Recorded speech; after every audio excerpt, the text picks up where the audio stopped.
अस्सलाम वालेकुम students, I am Zainab Fatima, your science teacher. कैसे हैं आप सब? उम्मीद है आप खैरियत से होंगे। हम पढ़े थे chapter number 9 acids and alkalis. हमने काफ़ी हद तक इनकी डिटेल पढ़ ली और लास्ट लेक्चर में मैंने आपको बताया न्यूट्रलाइजेशन क्या होता है। इस लेक्चर में हम पढ़ेंगे कि इस न्यूट्रलाइजेशन का क्या इम्पोर्टेंस है और क्या रोल है हमारी डेली लाइफ में। तो आइए शुरू करते हैं। तो पहला पॉइंट है हमारा टीथ क्लीनिंग। न्यूट्रलाइजेशन प्रोसेस हमारी टीथ क्लीनिंग में कैसे काम करता है, आइए समझते हैं। Number 1 step is sugar from food coat our teeth. जब भी हम कुछ खाते हैं तो खाने के ज़रात हमारे दांतों पर जाकर ठहर जाते हैं। इसके अलावा कार्बोहाइड्रेट्स में मौजूद शुगर हमारे दांतों पर जाकर एक कोटिंग बना देती है। Second step is bacteria feed on this sugar. Bacteria इस कोटिंग के ऊपर ग्रो करता है और acid is formed as a waste product. As a waste product वो एक एसिड बनाता है। फोर्थ स्टेप है that this acid causes tooth decay. हमें पता है कि एसिड जब भी कहीं पे भी जाता है तो वहां पे डैमेज करता है। एग्जैक्टली क्यों? क्योंकि वो corrosive है। अब ये एसिड हमारे दांतों को डैमेज करता है। इसको हम कैसे बचाते हैं? Alkaline toothpastes not only remove bacteria।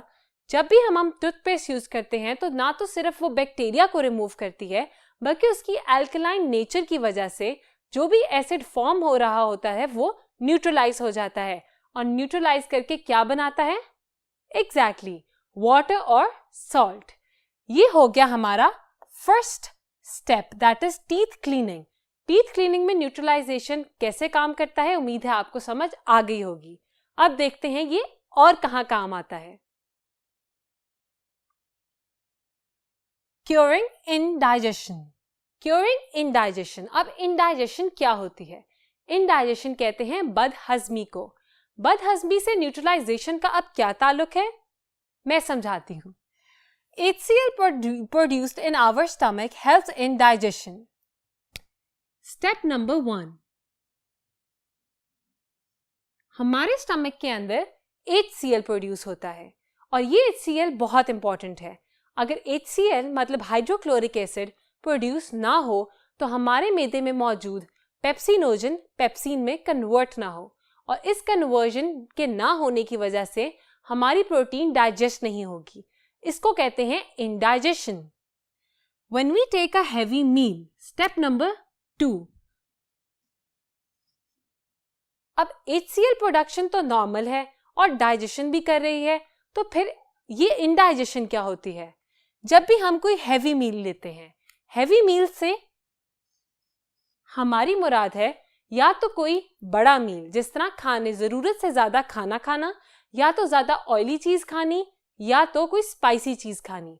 इसकी वजह से हमारे मैदे को ज्यादा एसिड बनाना पड़ता है। That is number 3, excess HCl is produced. जब एक्सेस HCl प्रोड्यूस होगा तो क्या होगा? It causes indigestion. इंडाइजेशन के अलावा हम ये भी कह सकते हैं कि ये आपको कॉज कर देगा एसिडिटी, जिसको हम कहते हैं कि जलन हो रही है। जब जलन होती है सीने में या दर्द होती है सीने के बीच में, इसको हम कहते हैं कि ये है एसिडिटी। इसका बाकी भी 2 नाम है, गैस्ट्रिक रिफ्लक्स या GERD। अब ये क्या होता है? जब भी HCl ज्यादा प्रोड्यूस होता है तो वो स्टमक से बाहर आने की कोशिश करता है और इस तरह हमें बर्प्स आते हैं। इसको कहते हैं एसिडिटी। इस एसिडिटी को हम कंट्रोल करने के लिए ये वाला स्टेप लेंगे, carbonates and hydroxides are given. अब मेडिसिन्स जो दी जाती हैं ऐसी कंडीशन में वो होती हैं अल्कलाइन इन नेचर। इसके 2 सॉल्ट्स हैं, या तो हाइड्रो ऑक्साइड या तो कार्बोनेट।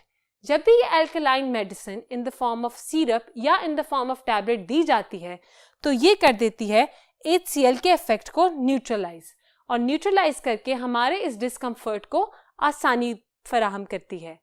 तो उम्मीद है कि आपको ये भी समझ आ गई होगी कि इंडाइजेशन में न्यूट्रलाइजेशन का क्या काम है और ये कितना इम्पॉर्टेंट है हमारे लिए। तो आइए चलते हैं तीसरे सिग्निफिकेंस की तरफ। Taking a sting out. जैसे कि आपके सामने लिखा हुआ है, honey bee and yellow wasp, the two insects we are quite afraid of. Honey bee और येलो वेस्प दोनों के काटने से हमें बहुत डर लगता है और दोनों देखने में तो सेम लगते हैं काफी हद तक, मगर ये मैं आपको बता दूं कि दोनों में बहुत फर्क है। एक का स्टिंग होता है एसिडिक और दूसरे का होता है एल्कलीन। आइए मैं आपको समझाती हूँ। Honey bee, the sting contains acid. जब हनी बी मतलब शहद की मक्खी का डंग जो होता है वो होता है acidic. Calamine lotion is applied. जब भी हनी बी काटे तो उसके ऊपर कैलामीन लोशन या फिर हम टूथपेस्ट भी लगा सकते हैं। क्यों? एग्जैक्टली क्योंकि वो बेसिक है नेचर में। अगर स्टिंग एसिडिक है तो हम उसके ऊपर कुछ ऐसा लगाएंगे जो बेसिक हो, और उसका क्या फायदा होगा? It will neutralise the acidic effect. अब कैलामीन लोशन में मौजूद जिंक कार्बोनेट हमारे इस एसिड का या एसिडिक स्टिंग का इफेक्ट न्यूट्रलाइज कर देगा, पानी बनाएगा और सॉल्ट बनाएगा, और जो दर्द है उसको आराम मिल जाएगा। नेक्स्ट है येलो वेस्प। येलो वेस्प का स्टिंग होगा एल्कलाइन। अगर स्टिंग एल्कलाइन है इसका मतलब हमने इसके ऊपर लगाना है कोई एसिड। यहां हम लगा रहे हैं विनेगर। विनेगर में कौन सा एसिड मौजूद है, याद है आपको? जी बिल्कुल, एथेनोइक एसिड विनेगर में मौजूद है। ये एसिटिक एसिड इसके स्टिंग के एल्कलाइन इफेक्ट को न्यूट्रलाइज कर देगा और यहाँ पे भी डिस्कम्फर्ट को आराम मिल जाएगा। तो हमें ये भी पता चल गया कि स्टिंग की ट्रीटमेंट भी या दर्द की ट्रीटमेंट जो कि हनी बी या वेस्प के काटने से होती है, न्यूट्रलाइजेशन हेल्प कर सकता है उसमें भी। अब दो और स्टिंग्स थे जो हमने पहले पढ़े थे, आपको याद है? मुझे पता था आपको याद होंगे। Number 1 is ant and the number 2 is the stinging nettle. दोनों इंसेक्ट्स के जो स्टिंग्स होते हैं वो एसिडिक होते हैं और एसिडिक होते हैं लाइक हनी बी। तो उसके ऊपर हम लगा सकते हैं कैलामीन लोशन या कोई भी अल्कलाइन सोल्यूशन। हमें उनके भी स्टिंग का हल मिल गया है। तो आइए चलते हैं अपनी लास्ट सिग्निफिकेंस की तरफ। तो फिर हमारा लास्ट एग्जाम्पल और लास्ट सिग्निफिकेंस है सोप प्रोडक्शन। सोप प्रोडक्शन आपको याद होगा हमने एल्कलीज पढ़ते हुए बहुत डिस्कस की, मगर इस वक्त आपको एक और फैक्ट पता चलने जा रहा है। तो आइए देखते हैं वो क्या है। सोप प्रोडक्शन, एनिमल फैट और vegetable oil is boiled with an alkali to produce soap. ये बात तो आपने पहले भी पढ़ी कि हम एनिमल फैट को या वेजिटेबल ऑयल को किसी भी अल्कलीन सॉल्यूशन के साथ बॉईल करते हैं और हमारे पास सोप बन जाती है। उस वक्त हमारे पास एग्जाम्पल थी सोडियम हाइड्रोक्साइड की, मगर क्या आपको पता है कि पोटेशियम हाइड्रोक्साइड से भी सोप बनती है? जी बिल्कुल, मगर इन दोनों का टेक्सचर होता है मुख्तलिफ। देखते हैं कैसे। सोडियम हाइड्रोक्साइड जब सोप बनाएगी तो वो होगी हार्ड। सोडियम हाइड्रोक्साइड को इस्तेमाल करते हुए हम लिक्विड सोप नहीं बना सकते, उसके लिए हमें यूज करना होता है पोटेशियम हाइड्रोक्साइड। पोटेशियम हाइड्रोक्साइड बनाता है सॉफ्ट टेक्सचर की सोप। हमने अपनी एल्कलीन के लेक्चर में पढ़ा कि सोडियम हाइड्रोक्साइड को जब एनिमल फैट के साथ बॉईल करते हैं तो वो बनाता है सोडियम सिटरेट।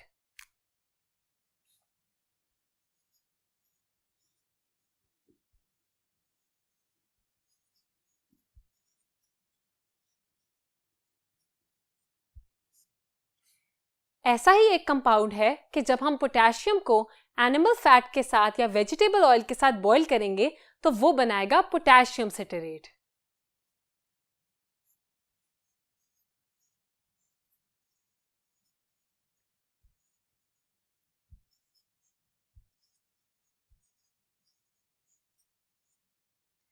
अब आप लोगों के दिमाग में होगा एक क्वेश्चन कि इस प्रोसेस को तो हम सैपोनिफिकेशन कहते हैं। जी बिल्कुल, ये प्रोसेस है सैपोनिफिकेशन का, जिसको हम दूसरी जुबान में सोप प्रोडक्शन प्रोसेस कहते हैं, मगर it is a type of neutralisation process. अब एक और सवाल है कि यहाँ तो कोई एसिड नहीं रिएक्ट कर रहा एल्कली के साथ, तो फिर क्यों न्यूट्रलाइजेशन हो रही है? वेल, क्या आपको पता है कि एनिमल फैट और वेजिटेबल ऑयल भी एसिडिक इन नेचर है? वो कैसे? वो ऐसे कोई भी फैट या कोई भी लिपिड या ऑयल बनता है फैटी एसिड्स से। Fatty acids itself are acidic in nature और उनके स्ट्रक्चर से ये वाज़ेह होता है कि कार्बोक्सिल ग्रुप के अलावा जितने भी फ्री बॉन्ड्स हैं वो हाइड्रोजन पॉजिटिव आयंस के साथ फिल किए गए होते हैं। अब हाइड्रोजन पॉजिटिव आयंस कहाँ मौजूद थे? जी हाँ, एसिड्स में। इसलिए they are acidic in nature और इसलिए this acid combines with alkali and this is a form of neutralisation reaction. अब आपने देखा कि हमारे इर्द गिर्द कितना इंपॉर्टेंट है ये प्रोसेस और अब इसी के साथ हम आ गए हैं अपने एंड ऑफ द चैप्टर पे। नेक्स्ट लेक्चर में हम करेंगे एक्सरसाइज। आप जल्दी से रिव्यू करके आइएगा पूरा चैप्टर ताकि एक्सरसाइज आप मेरे साथ मिलके कर सकें। तो आज के लिए इतना ही। Thank you.